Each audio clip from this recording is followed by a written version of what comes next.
Good morning, everyone. I'm going to give you a little garden tour today. It is May 22nd, 2024, and this is my garden. And there's my beauty. See if I can zoom in on her. Yep. I call her Beauty.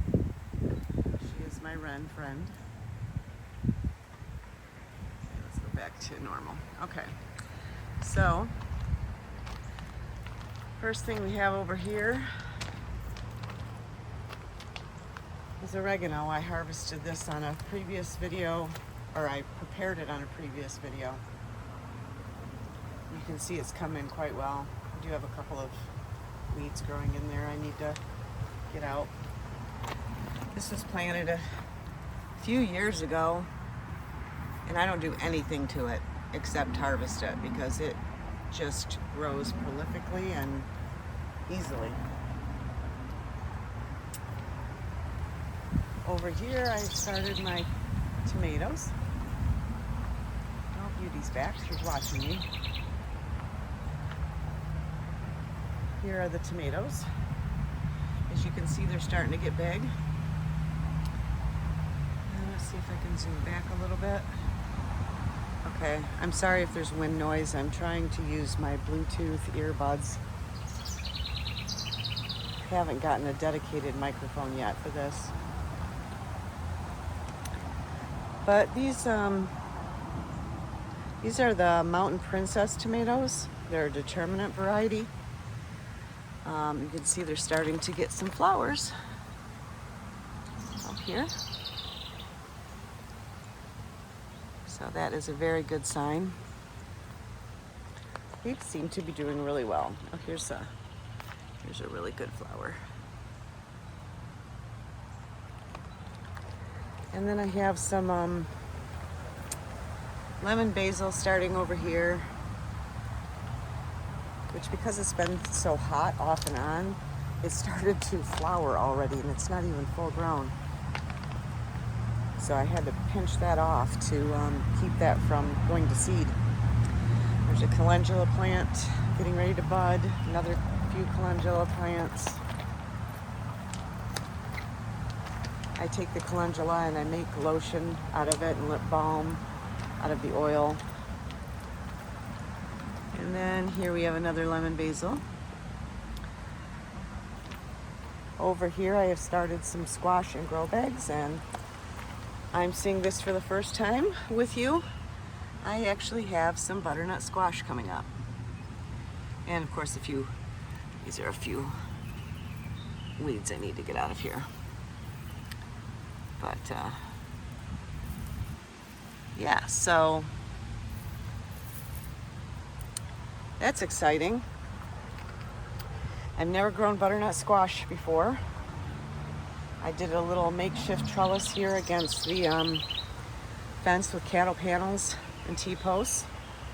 And I did 4 of the, I think these are 15-gallon, possibly grow bags. I can't remember.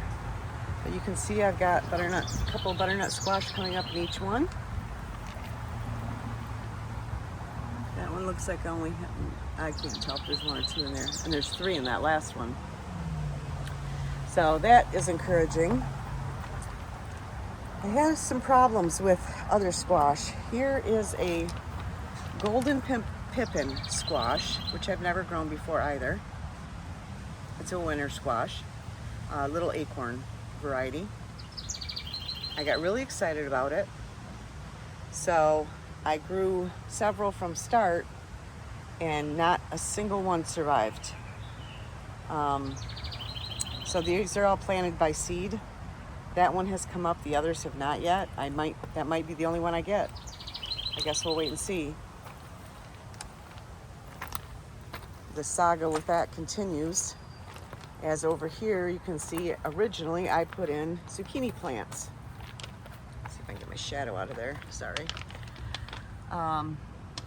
And something ate my zucchini plants. I mean, the squash and the zucchini, all of it just disappeared.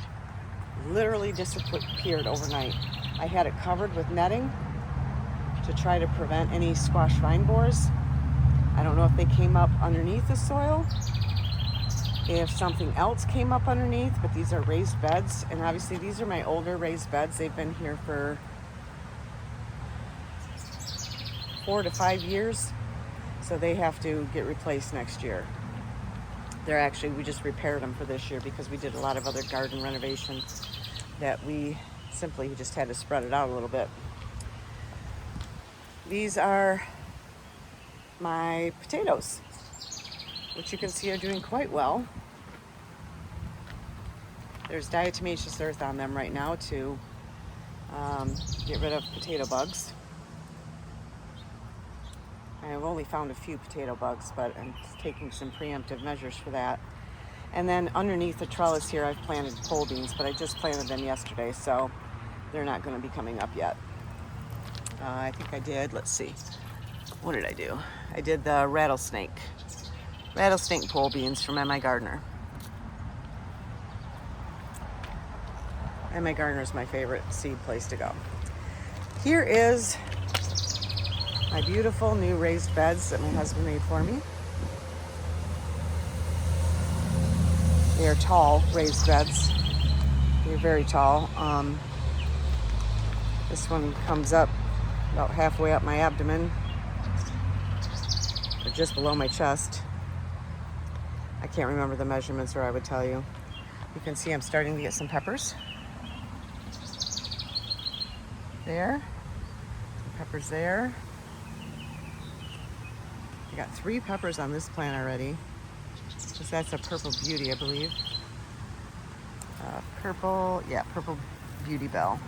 Which I thought it was a bell, but that doesn't look like a bell. So we'll see what happens. Although the other ones are doing the same thing, so I don't know. We'll find out. I have a lot of pepper plants this year. A lot of pepper plants. This is a Keystone Giant. It's gotten really big. And I also I put a bean plant in here just to see how it grows, a bush bean. So we'll see how that grows when the seed actually decides to pop. I also have some chives. These are garlic chives that are growing. And then over here, next to it, I did carrots, which I still need to thin a little bit more. I have some glow basil and some more chives. There was a pepper plant here, which you can take this out now because it didn't make it. We've had a lot of fluctuation in temperature, and I don't know if that's what caused it, but something didn't make it. These are all the hot peppers.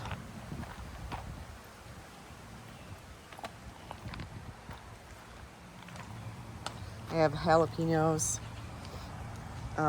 This one's a Jimmy Nardello Italian. I've never tried that, so I'm going to try that. This is a Aji Cachucha. Yes, that's how you say it. Never tried that, but we're trying it this year. These are all jalapenos, and then we have serranos.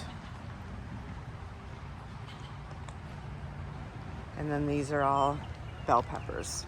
There's the Keystone Giant, lilac bell, big red bells, purple beauty bells. I think that's it for those. And I'll try to swing slowly here and show you the other peppers since we're on that. That's the front of my garden, house in the background there. These are the other bell peppers, which it looks like I may have lost one. Something ate a lot of this one. You know, loss is just part of the garden. You can't get hung up on it. You can't get discouraged by it, really. I mean, you do, but you got to try not to, because it's like anything that's alive, you know.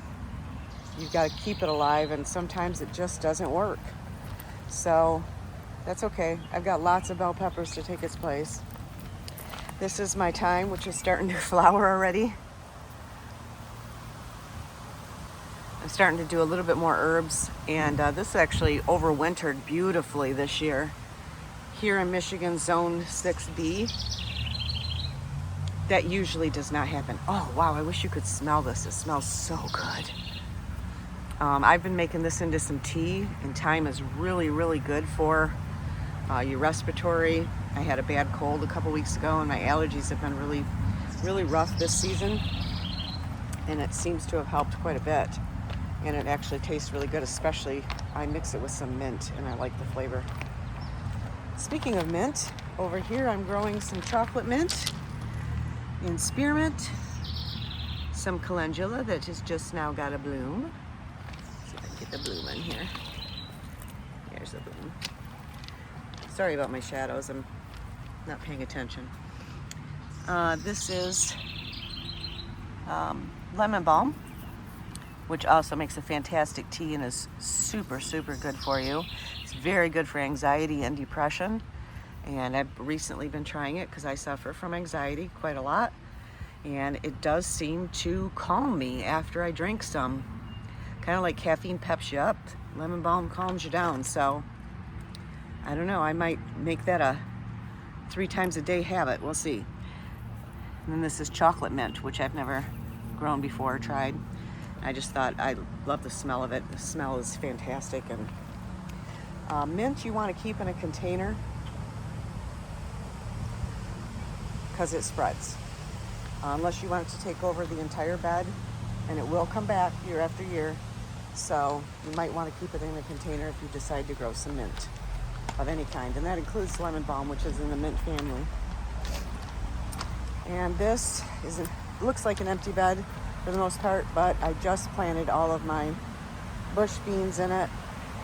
And over on this side where the trellis is going to be cucumbers, which I started inside. They'll be coming out in the next couple of days.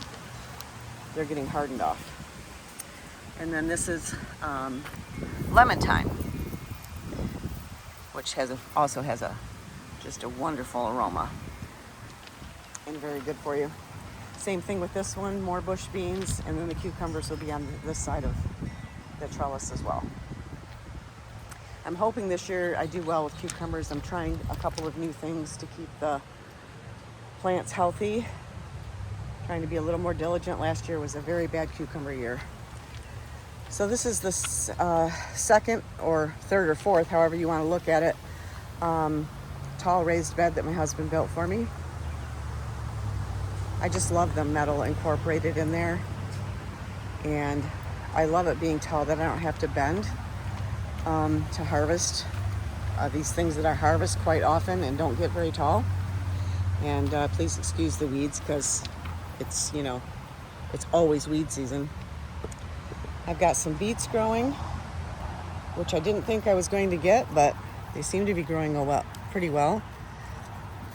I think this might be a Swiss chard, and you can't tell because Swiss chard is just the leaves. It's cultivated for just the leaves of the beet plant. So I'm not sure. I should not have planted them next to each other. That's a lesson learned. But I know those ones over there on the side are beets. I have a few spinach coming up finally, which I had a really hard time getting spinach to grow. We just don't get enough of a spring season before it turns to hot, so it's really hard to do things like spinach.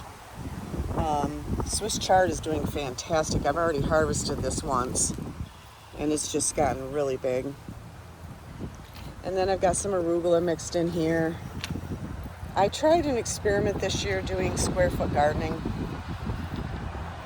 and I know some people really love it. For me, it was kind of a pain. I don't think I'm going to do it again. I'd rather just do rows. Mostly the watering became the issue, because I do an irrigation system. You can see this year I put in soaker hoses, which I'm really liking the soaker hose a lot. I also have a different drip system in some of my other beds. I'll show you at some point here, and it works really well. It's just I don't know. I don't think it gets as much water out as the soaker system, so I like that.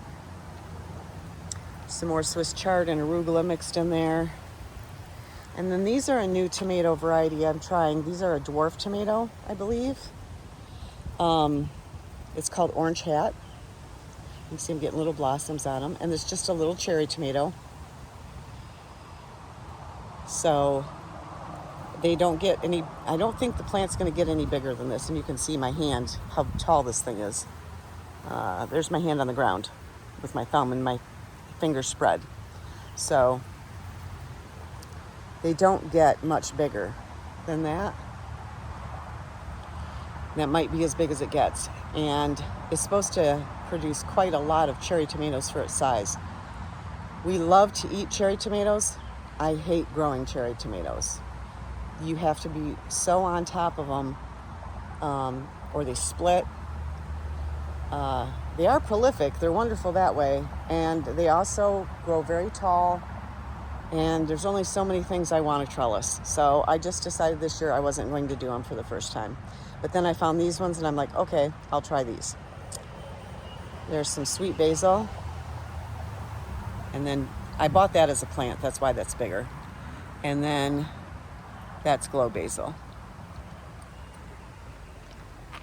And then of course here we got some more Orange Hat tomatoes and some glow basil. And then here is my lettuce. Now I do lettuce as a come and cut again. And I'm going to try to stabilize this camera, sorry. And I'm gonna pull this weed out. Okay, 2 weeds out.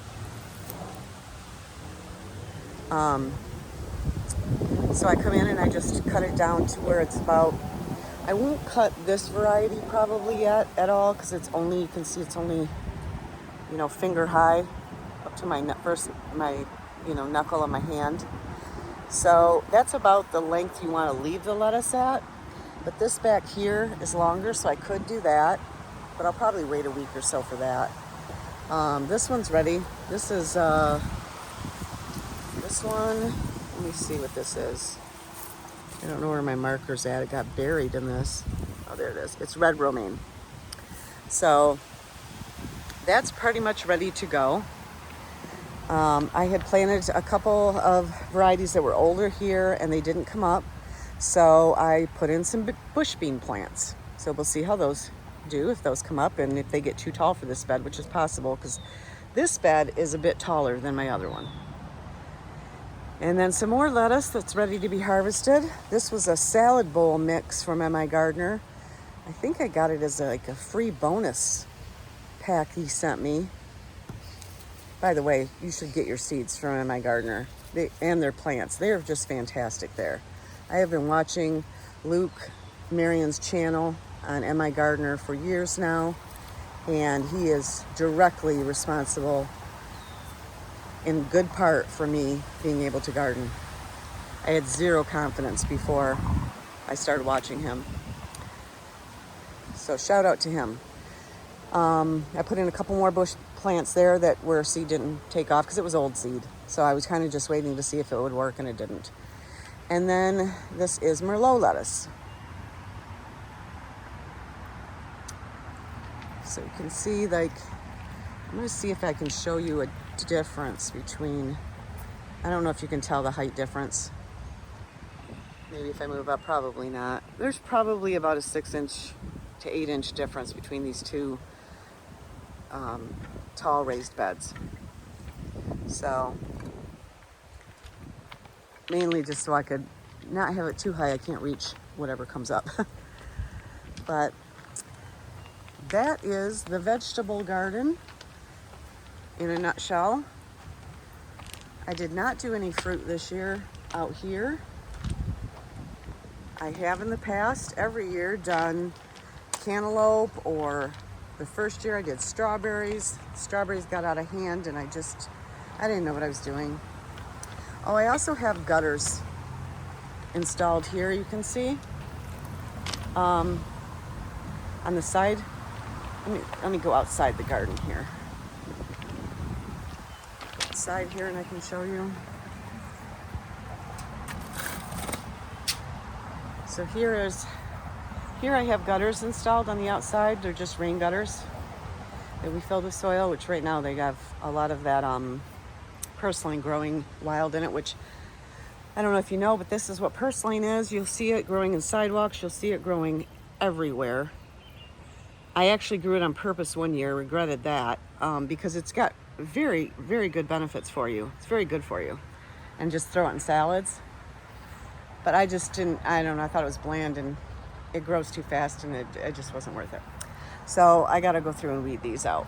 But I did plant some flowers and some of them are coming up. I planted nasturtiums. You can see that's one there coming up, and borage. Actually, that's borage. Here's a nasturtium. So you can see the leaves. And so this would be beautiful when it gets all grown in, and it'll kind of hang over the edge, and it's just gorgeous. Plus, it's beneficial for the garden. It attracts the pollinators. Nasturtium leaves are actually edible. I think the flowers might be too. They're like peppery, like arugula is. Here we planted a couple of, well, we planted a clematis, if that's how you say it. I have another one there in a pot that's got to go in. My husband's making me another planter to put it in for the other side of this arbor, I guess you'd call it. Just to vine up. I'd like something that's a perennial to vine up and go over it. Next year we will plan to redo the fence out here because it needs to be redone. We just redid this whole area. He made me this planter box, which he does make and sell these. If anyone's interested, let me know. Drop me a comment. Deadhead these. These are the first time I've ever grown balloon flowers. Aren't those gorgeous? That big purple flower right there. They actually, I don't think I have any. Oh yes, I do have one to show you. So if you can see right here, it's like a balloon before it pops open. It's puffy and everything, and it's so cool.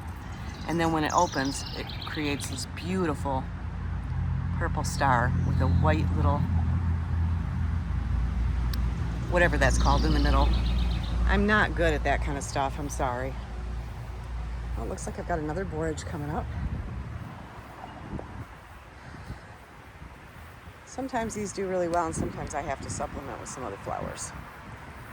Mostly because I'm terrible at hand watering. That's why I have an irrigation system set up to keep things moist. But I tried it in the gutters and it just didn't work. There really wasn't enough pressure to make it work well.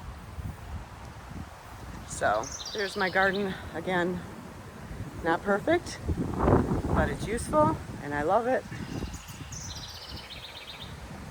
And next time maybe I'll take you over to the blueberries and calendula and hopefully have some sunflowers popping up. And then I also have raspberries that have started to grow. I just put in this year. Oh, there's a yellow-tailed butterfly. Oh, I hope you can see that. Let me see if I can get them.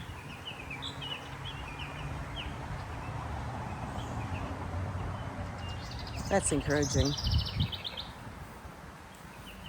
Anyways, next time I will take you out front and show you the flowers and the raspberries and all the things beautiful in the front. Thanks so much for watching. Don't forget to like and subscribe, and we'll see you next time.